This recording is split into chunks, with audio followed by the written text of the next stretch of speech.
guys, you may have seen my videos starting a little bit like this. I'm walking along the street and I'm telling you guys about how much I spend in a month or a week or even a day. So in this video, we're gonna flip this around a bit. Instead of showing you what I spend in London, I'm gonna show you what I save in London. Hi, I'm Maddie, I'm 22, and in this video, I'm gonna share the tips, rules, and principles that I use to help me save money in a city like London. And the goal is that this video will help you as well if you live in London or are planning on moving, or maybe even just visiting. Speaking of learning new things, I'm all about learning something new and training my brain, which is why I love Brilliant. Brilliant is the best way to learn math, science, and computer science interactively. Recently, I've been taking a course on scientific thinking, and I love how fun and interactive that whole process has been. I'm basically experimenting while learning the mechanisms behind everyday processes, which is really cool. When I was in school, I was such a big fan of math and logic, and a fun fact is, if you ever see me travel, the odds are very high I'll be doing Sudoku. So I love that Brilliant gives me the opportunity to continue learning with their thousands of lessons on everything from computer science to logic, and exclusive new content added monthly. So Brilliant helps you learn specific skills and how to be a better thinker. And honestly, I think learning STEM can help anyone level up. For example, my job is to create videos, and even for something like creating videos, understanding the core mechanisms behind search engines has helped me level up my captions and titles and made me better at my job. To get started for free, visit brilliant.org/macerly, click the link in my description box below, and the first 200 of you will get 20% off Brilliant's annual premium subscription. Now without further ado, let's get into this video. Okay, so before we get into the specific tips and specific advice that I follow, I kind of want to take you through some principles that kind of guide the relationship that I have with money and how I think about spending my income. So the first principle I have is that I spend money on the things that matter to me. I try to save money in several ways, but that doesn't mean that I don't splurge on the things that matter to me the most. Traveling, gifts for friends, saving time, and especially now that I work and work time often equals money that I get out, it can actually be beneficial for me to spend more money on some things and then get time back. Sometimes I get takeaway just to make sure that I don't have to spend that extra hour on cooking and prepping a nice meal, but I save that time and I can spend that time with the people I love the most. I really liked what Taylor Bell said in her video, and it's that it doesn't have to be all or nothing. At least in my personal opinion, I don't think that by me spending money on some things that matter a lot to me, I can't save on other areas. And also, the principle and tips that I'll be sharing today just make me able to save more money on those things that don't matter and spend that extra money that I save on things that matter. That's how I think about it.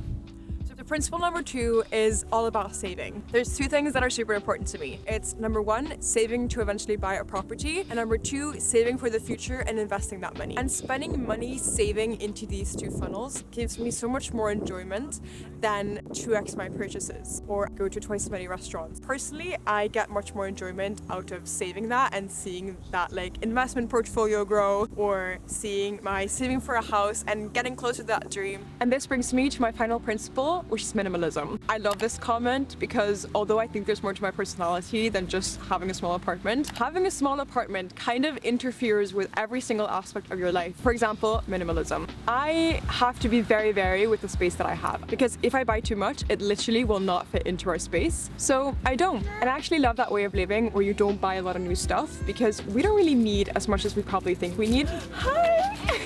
That's cute. I'm gonna keep that part in. We don't actually need as much as we think we need. That's a principle that has guided a lot of the decisions that I've made in the past 6 months. Now with that said, let's get into the different categories. Let's talk about rent and housing, which would probably be one of your biggest expenses if you live in a city like London. So I currently live with my boyfriend sharing a 1 bed, and because of that, my rent is probably cheaper than I think most of my friends. But whether you choose living with 3 flatmates or with your partner or with just your best friend, living with other people will always be cheaper than living alone. I feel like there's almost like a base number you have to spend if you rent anything here. Then when you add more people to that, obviously it becomes cheaper per person. Outside of that, what can be really useful, especially when you're flat hunting, are 3 things. Number 1, be ready to move a little bit further out than what you initially planned. As long as you're close to the tube line you need, this really only adds a few minutes to your commute, and it's really worth it in terms of the price for your rent. Number 2, look for properties that have bills included. This is especially useful now that energy prices are so high. And number 3, look up properties that have been on the market for a few weeks. The odds are you're much less likely to end up in a bidding war and have to go over offer. Next up is transport, and this is probably my favorite category because London has such an insane public transport infrastructure Chapter that there's tons of ways to save money. Bus costs £1.65, and the tube costs as little as £2.30, and you can take this to get anywhere in the city, probably faster than any other transportation method also. As a student, you can purchase a student oyster, but as a graduate, you don't have this opportunity. However, what you can do is you can get a £30 16 to 25 rail card, and you can link this to your oyster, and this will give you a third off all pay-as-you-go travel. And I did this recently. Now I'm essentially saving around £1 every time I take the tube, which is really convenient. I don't know how I nearly forgot this, but walking is such a great way to get around London, especially if you just moved here. It's a great way to get to know the neighborhoods, get to know your way around, and also get to know the area geographically. Personally, I walk quite a bit, but sometimes distances are just too big, so I have to take public transport. But yeah, I love walking around London. Next category is food and grocery. This is very obvious, but the easiest way to save money on food is to cook at home. Cook your breakfast at home, your dinners, and prep lunch at home. Me and my boyfriend do this most days, either at our flat or we go to our friends and have dinner at theirs. But in terms of buying groceries, why can't I say groceries?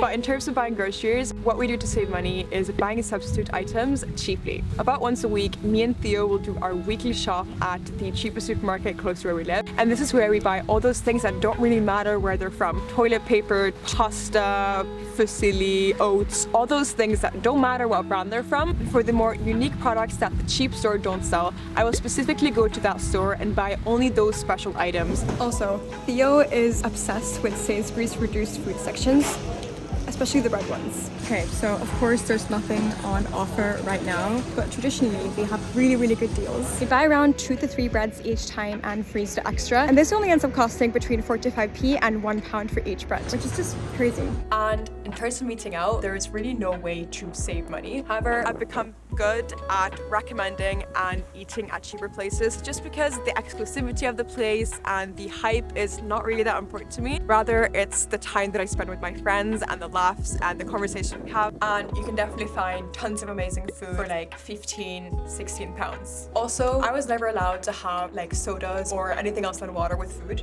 I'm just very used to always drinking water with food, and so I don't really crave, for example, buying a drink or buying a soda. This saves me a bit of money, although I will get a drink sometimes on occasion. Next, let's talk about fun and experiences. I think one of the best things about living in London is the endless opportunities of things you can do in terms of fun and experiences. And personally, I feel like it would be such a waste if I didn't take advantage of all those opportunities that are out there and I didn't spend money on fun and experiences. For example, I recently celebrated my birthday, and although sure, I probably could have done it at home for cheaper, I decided to take my friends to a 18+ arcade venue, which was so much fun, and I definitely think it was still worth the experience. With that said, London is such a great place if you want to do stuff for free. For example, you can do hikes in the park, you can walk around the park. Also in the summer, there's so many people that have picnics around the park. They bring food, they bring lunch, they bring drinks. Another great weekend activity is going to museums, and actually in London, all the museums are free, so you can go there with your friends, have some fun. You have to pay for the special exhibitions, however,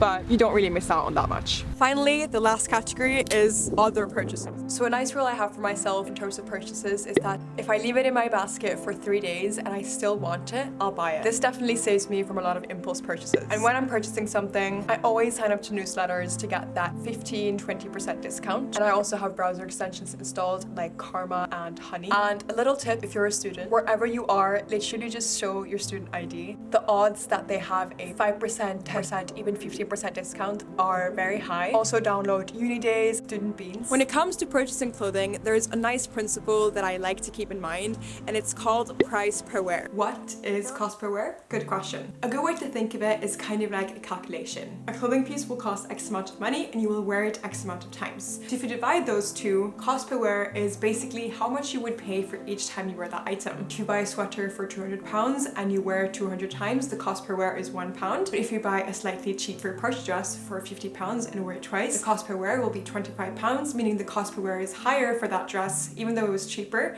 than the sweater. If you keep this in mind every time you're shopping for clothes, it definitely justifies buying a bit more expensive items. And I always try to compete with myself, like internally, in terms of how low can the cost per wear be. These are my all-time favorite jeans. I got them just after I started uni. It was a replacement for my old Levi's jeans, which I had worn to death. I knew I was going to wear these jeans a lot because it was a staple piece, so I was willing to invest a bit more money into it. I've probably worn these jeans about every other day. So even though these jeans were quite expensive when I got it, the fact that I'm wearing doing them so frequently makes me able to save money over time. So try to keep that in mind when you're shopping. How many times are you actually going to wear this piece? Is the price per low going to be low enough so that you're actually satisfied with it? Now, in terms of subscriptions, getting used to going through what goes out of your bank account every month and pinpointing those unnecessary subscriptions that you forgot to cancel or those that you probably realize you don't need anymore is a very good habit. It can also help you cancel those unnecessary subscriptions. And a little tip, if you have an iPhone, is to immediately after you subscribe to something like a free trial, go ahead and go into your settings and cancel that subscription, and it would automatically cancel it after the free trial is over. Another tip that I've done this year is to try to look for deals that can combine subscriptions. For example, my phone subscription just ran out this year and I was looking for a new one, and I realized that if I could increase what I pay monthly by £2, I would get Spotify included as part of an entertainment package. So now I have my Spotify included in my phone bill, so I only pay for that, but I still get Spotify, I still have my same account, it works out, and I'm saving money. So that's it for this video, guys. I hope you learned something new. I hope this was useful. I will see you guys in my next one, and thank you for watching. Bye!